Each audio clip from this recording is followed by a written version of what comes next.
So in this video, I'm going to keep this one very short. We're just going to make our curve tools. We're just going to create basically just a group of 3 different types of control object that we might want to use. And you can just kind of think of it as sort of like your bin that you kind of keep pulling new duplicates out of to make new controls. First thing I'm going to do is just turn the visibility of both of these off. And I'm going to make 3 different shapes. One of them is going to be finished in about 2 seconds. We are going to create a NURBS circle, and we're going to leave that alone. And that is one of our controls. Now, next thing we want to do is create a curve. We're going to do a CV curve. Let's go to the options, and I'm going to reset this. So this is what it should be by default, is 3. The main thing here is leave these alone and change curve degree to 1. This allows us to draw in any direction without it actually creating a Bezier curve between them.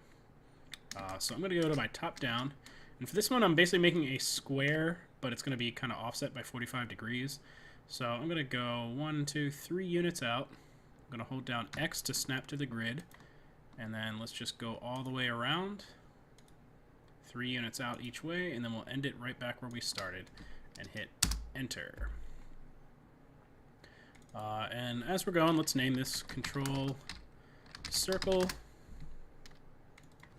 control CTRL square, and the next one is going to be an actual cube. So let's just hide these, and next I'm going to make a polygon cube. And now I'm only making this polygon cube for the purposes of having, basically as a guide, to snap my CV curves to.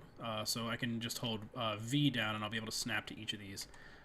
So let's do create curve tool CV, make sure that all of our options are the same.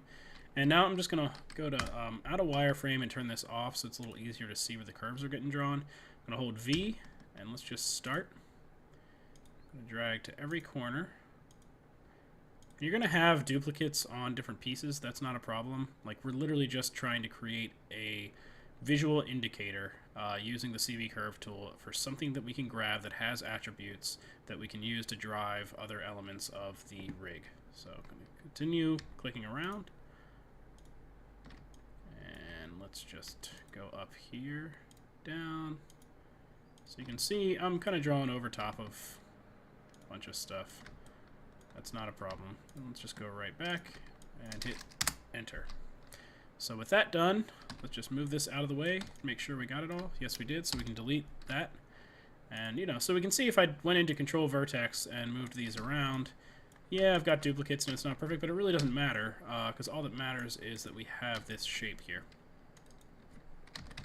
So we'll call this Control Cube, and let's turn these back on, just hitting H again to toggle that back on. And let's just group these and call it base controls. So moving forward, when we want to control, we'll just select one of these and be like, all right, well, I wanted one of these. I wanted a circle to draw the rotation of the back. So I'm just going to duplicate it, Control D, and move it up. And let's just middle mouse drag it to get it out of this here. And now I have a new circle to work with. And I can scale it.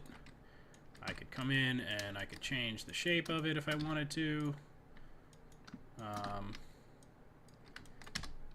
But, you know, it's just so I don't have to keep making these things over again. It doesn't take long to make them, but this way we've got them all ready to go. So I'm just going to save this now, and we're going to move on in the next video, actually tying these controls to our objects. All right.